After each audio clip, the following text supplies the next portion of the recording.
Assalamu alaikum wa rahmatullahi wa barakatuh. This is Najwa Hussaini with Azadi News. Bangladesh moves nearly 2,000 Rohingya refugees to remote island. Sesame workshop bets on power of representation with new Rohingya Muppets. 4 Bangladesh Navy ships carrying at least 1,800 Rohingya refugees on Tuesday left the Chattogram port for Bhasanchar Island in the Bay of Bengal amid concerns many of the persecuted refugees were coerced into relocating to the flood-prone island. The Rohingya refugees who have been sheltered in camps in Cox's Bazar since fleeing the 2017 Burmese military's clampdown were taken to Chattogram in buses on Monday. Navy Commodore Abdullah Al-Ma'mun Chaudhry said at least 1,804 Rohingya were being moved in ships to Bhasanchar. "We are ready to receive the new arrivals," he said by telephone from the island. The government insisted that the persecuted refugees want to start new lives on Bhasanchar, where 1,600 others arrived earlier this month. The South Asian nation eventually wants to relocate 100,000 Rohingya to the remote island in a move to decongest the refugee camps which shelter approximately 1 million Rohingya.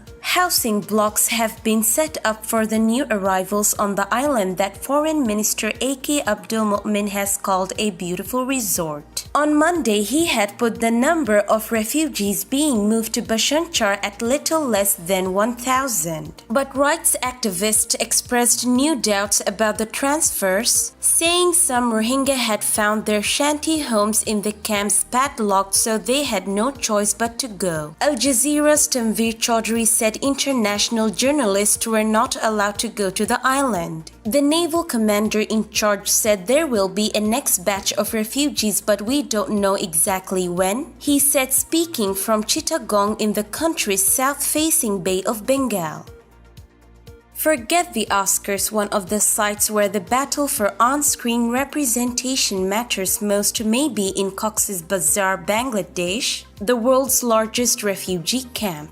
2 new inhabitants are set to take up residence there in the new year, 6-year-old Rohingya twins Noor and Aziz. The difference between them and the 1 million plus Rohingya who have fled state-sponsored violence in neighboring Burma. Noor and Aziz are Muppets developed by the non-profit Sesame Street TV show creator Sesame Workshop. The organization, which has a presence in over 150 countries, created the new characters to help children in Cox's Bazar build key early childhood skills through relatable educational content which will feature them speaking in Rohingya. To help children feel less alone because they can identify with characters is a really powerful way to help them recover and start rebuilding the resilience that they so deserve, Sherry Weston, Sesame Workshop's president of social impact, tells Verity. To create content in which learning is joyful, playful, and actively engaging is one of the most important things we can do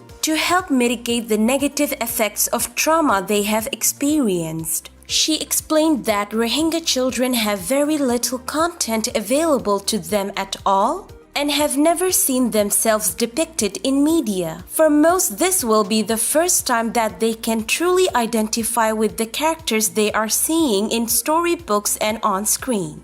Sesame tested everything from the girl twin Noor and her brother Aziz's haircuts to their slip-on sandals, for how well each element resonated with local kids, a process that took about a year from conception to completion. The 2 Muppets were conceived as twins so that they could be of opposite sexes but still play together in a culturally appropriate manner, all while modeling very clear gender equity in a culture where girls tend to take on more caregiving and household work. At age 6, the twins are old enough to problem solve independently but still engage naturally with caregivers. Sesame plans to reflect the fact that many Rohingya children do not live with their biological parents by including Elmo's parents as aunt and uncle type figures. Storylines are being designed to help kids work through past trauma, including plots about how Noor is afraid of loud noises and Aziz is afraid of the dark. We want to build resilient skills, and this allows us to show the ways that they support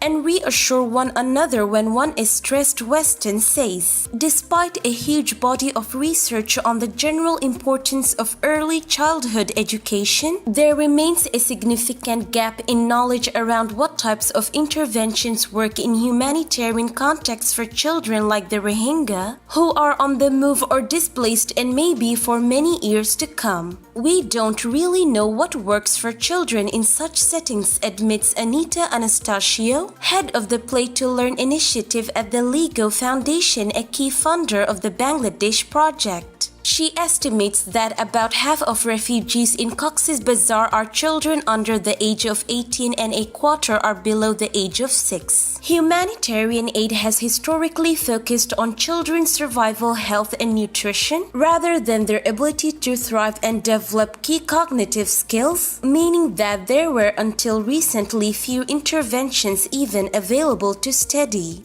Observing families that are frequently on the move also made it difficult to conduct rigorous research. Despite the challenges, LEGO is investing heavily so as to research, test, and better document interventions, notes Anastasio. Media content is more crucial than ever. The question is how to make it playful, culturally relevant, and add that component of designing stories where you don't just see kids playing, but playing as they learn numbers, interact, and problem solve, she explains. Sesame's content will be integrated into existing early learning centers run in partnership with relief organization BRAC and the International Rescue Committee. Colorful tents set up at Cox's Bazar where volunteers offer postnatal care and other group sessions to help children grow mentally, socially, and creatively. The pandemic, however, has made such in-person outreach strategies impossible, posing the question of how best to distribute newly developed content in the months to come. Unlike populations in other crisis areas like the Middle East, few Rohingya have access to TV. The Bangladeshi government also restricts access to mobile phones and internet for those in the camps, although it has eased its policy slightly under international pressure during the pandemic. This is today's news. To get more updates about Rohingya, subscribe to our YouTube channel and hit the notification bell. Visit our website azadinews.org and follow our social media accounts. Wassalamu alaikum wa rahmatullahi wa barakatuh.